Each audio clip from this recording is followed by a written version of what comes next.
Bismillah, assalamualaikum warahmatullahi wabarakatuh.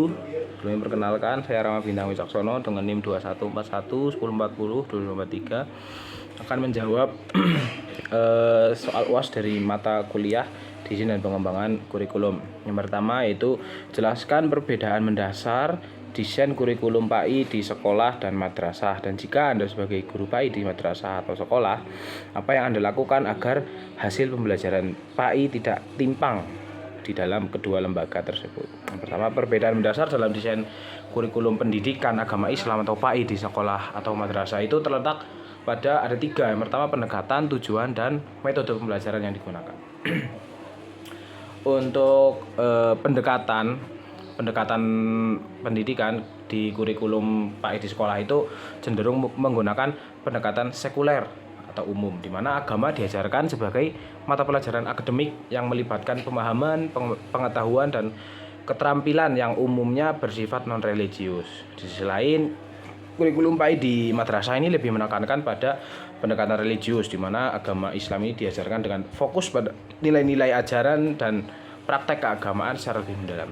Kemudian tujuan pembelajaran di sekolah, pelajaran PAI itu memberikan pemahaman dasar tentang agama Islam, nilai-nilai moral, etika, serta meningkatkan pemahaman tentang peran agama dalam kehidupan individu dan masyarakat. Sementara itu, tujuan pembelajaran PAI di madrasah untuk memahami, menginternalisasi, dan mengamalkan ajaran agama Islam secara menyeluruh, serta mempersiapkan siswa untuk menjadi individu yang taat agama dan berkomitmen pada praktek keagamaan yang lebih mendalam. Kemudian, metode pembelajaran kurikulum PAI di sekolah ini biasanya menggunakan metode pembelajaran yang beragam. Contohnya ada ceramah, diskusi, presentasi, penelitian, dan penggunaan sumber daya multimedia. Kalau di madrasah, metode pembelajaran ini lebih menekankan pada pembacaan dan pemahaman teks-teks agama, pengajaran langsung dari guru, pengalaman ibadah, serta penggunaan kitab-kitab klasik agama sebagai bahan ajar utama. Kemudian jika saya menjadi seorang guru PAI di sekolah ataupun madrasah, ini saya akan mengambil beberapa langkah agar hasil pembelajaran PAI ini tidak timpang di kedua lembaga tersebut. Pertama, saya akan memahami konteks lembaga tersebut. Saya mempelajari kebijakan-kebijakan, nilai, dan harapan yang ada di sekolah ataupun madrasah yang saya ajar. Dengan memahami ini, saya dapat menyusun pendekatan pembelajaran yang sesuai untuk memenuhi tujuan dan ekspektasi dari masing-masing lembaga. Kemudian setelah mengetahui itu saya mempelajari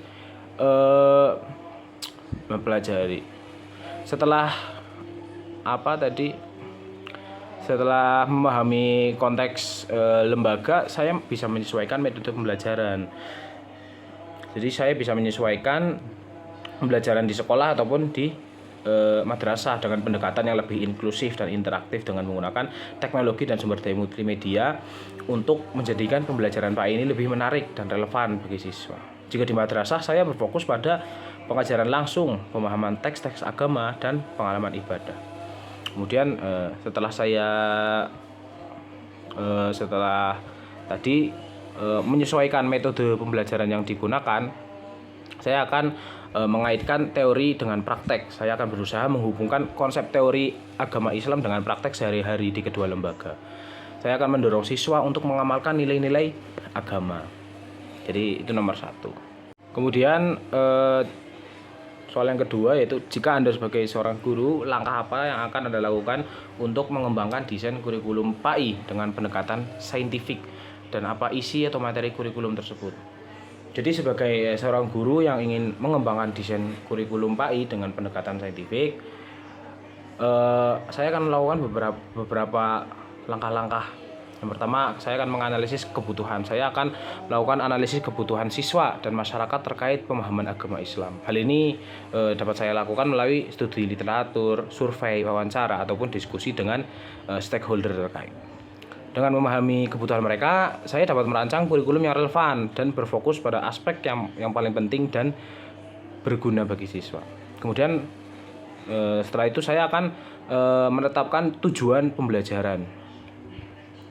Saya akan menetapkan tujuan pembelajaran yang spesifik, terukur, dapat dicapai, relevan, dan terbatas pada waktu tertentu. Tujuan pembelajaran tersebut harus mencakup konsep pemahaman agama Islam, penerapan nilai-nilai etika dan moral, pengembangan sikap toleransi dan saling menghormati, serta kemampuan mengaitkan agama dengan kehidupan sehari-hari. Setelah itu saya akan mengembangkan materi kurikulum. Isi materi kurikulum PAI dengan pengadaan saya civic itu yang pertama mencakup pemahaman konsep agama. Materi ini akan mencakup pemahaman tentang ajaran Islam, konsep-konsep kunci seperti tauhid, ibadah, akhlak, dan lainnya. Materi ini akan disajikan dengan pendekatan yang sistematis, logis, dan berdasarkan sumber-sumber ajaran agama yang sahih. Kemudian yang kedua, pengalaman praktis. Siswa akan diberi kesempatan untuk mengalami dan berpartisipasi dalam praktik ibadah dan kegiatan keagamaan seperti sholat berjamaah, puasa, infak, dan amal kebaikan lainnya. Hal ini akan membantu siswa untuk mengembangkan pemahaman yang lebih dalam dan keterampilan praktis dalam menjalankan ajaran agama Islam. Kemudian materi yang ketiga, keterampilan berpikir kritis. Siswa akan melibatkan dalam diskusi, analisis teks agama, studi kasus, dan kegiatan berpikir kritis lainnya.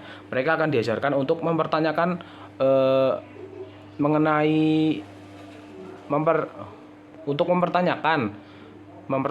kemudian menganalisis dan mengevaluasi berbagai isu dan masalah yang terkait dengan agama Islam dengan cara yang rasional dan objektif. Kemudian isi atau materi yang keempat itu penerapan nilai-nilai etika. Materi ini akan mencakup nilai-nilai etika dan moral dalam kehidupan sehari-hari seperti kejujuran, kesetiaan, saling menghormati, dan keadilan. Jadi siswa akan diberi kesempatan untuk menerapkan nilai-nilai ini dalam konteks nyata melalui simulasi, permainan peran, atau proyek sosial yang berhubungan dengan kegiatan keagamaan. Kemudian setelah itu tadi materi, selanjutnya saya akan menyusun aktivitas pembelajaran. Jadi saya akan merancang aktivitas pembelajaran yang mendorong siswa untuk berpikir kritis, berdiskusi, bekerjasama, dan melakukan eksplorasi mandiri. Aktivitas tersebut dapat mencakup penelitian, observasi, eksperimen, presentasi, dan pembuatan kurikulum seperti itu. Jadi soal yang ketiga yaitu uraikan bagaimana seharusnya guru mengajarkan moderasi beragama di sekolah. Kemudian tinjaulah langkah tersebut dengan teori Thomas Likona. Ya, jadi untuk mengajarkan moderasi beragama di sekolah, guru dapat mengikuti langkah-langkah yang disarankan oleh teori Thomas Likona dalam pendidikan karakter. Teori tersebut mengemukakan tiga langkah utama, yaitu pertama pengajaran, pemodelan, dan penguasaan. Untuk pengajaran atau teaching, itu yang pertama mengomunikasikan konsep moderasi beragama. Di sini guru perlu mengajarkan siswa tentang pentingnya moderasi beragama dalam memahami dan mengamalkan agama. Konsep ini melibatkan sikap saling menghormati, toleransi, penghargaan terhadap perbedaan, dan penolakan terhadap ekstremisme. Kemudian menyediakan pengetahuan dan pemahaman yang seimbang. Jadi di sini guru harus menyajikan informasi yang seimbang dan objektif mengenai berbagai tradisi agama, keyakinan, dan praktik. Hal ini membantu siswa untuk memahami perspektif yang beragam dan menghindari pandangan sempit atau intoleran terhadap agama lain. Kemudian mengembangkan keterampilan kritis. Di sini guru dapat melibatkan siswa dalam diskusi terbuka, analisis kasus, dan kegiatan berpikir kritis lainnya yang memungkinkan mereka untuk mempertanyakan keyakinan, membandingkan perspektif, dan mengambil keputusan yang berdasarkan penalaran dan bukti yang kuat. Kemudian yang kedua tadi ada pemodelan atau modeling. Yang pertama di sini menjadi contoh teladan. Di sini guru harus menjadi contoh dalam mengamalkan moderasi beragama melalui sikap, perilaku, dan komunikasi yang adil, terbuka, dan inklusif. Guru juga harus menunjukkan penghargaan terhadap perbedaan agama serta menjunjung tinggi nilai-nilai etika dan moral dalam kehidupan sehari-hari. Kemudian mendorong kerjasama dan saling menghormati. Di sini guru dapat mendorong siswa untuk bekerja sama dengan teman seagama dan lintas agama serta menghargai perbedaan mereka melalui kegiatan kolaboratif dan dialog antar agama. Siswa akan melihat bahwa keragaman agama ini dapat menjadi sumber kekayaan dan harmoni dalam masyarakat. Kemudian yang ketiga tadi ada penguasaan. Yang pertama yaitu latihan dan pemantapan. Di sini guru memberikan kesempatan kepada siswa untuk berlatih dan memperkuat keterampilan moderasi beragama. Ini bisa dilakukan melalui simulasi, permainan peran, atau proyek kolaboratif yang mengharuskan siswa bekerja sama dengan individu dari berbagai latar belakang agama. Kemudian umpan balik dan refleksi. guru perlu memberikan umpan balik yang konstruktif kepada siswa mengenai kemajuan mereka dalam mengamalkan moderasi beragama. Siswa juga perlu didorong untuk merefleksikan pengalaman dan pemahaman mereka, serta membuat komitmen untuk menjadi pribadi yang moderat dan toleran dalam praktik keagamaan mereka. Kemudian dengan mengikuti langkah-langkah ini, guru dapat mengajarkan moderasi beragama di sekolah secara efektif sesuai dengan teori Thomas Likona. Pendekatan ini membantu siswa memperoleh pemahaman yang seimbang, keterampilan kritis, dan sikap yang inklusif terhadap berbagai kondisi agama, sehingga mereka dapat menjadi warga negara yang bertanggung jawab dan menghargai perbedaan dalam masyarakat multikultural. Itu. Terima kasih. Assalamualaikum warahmatullahi wabarakatuh.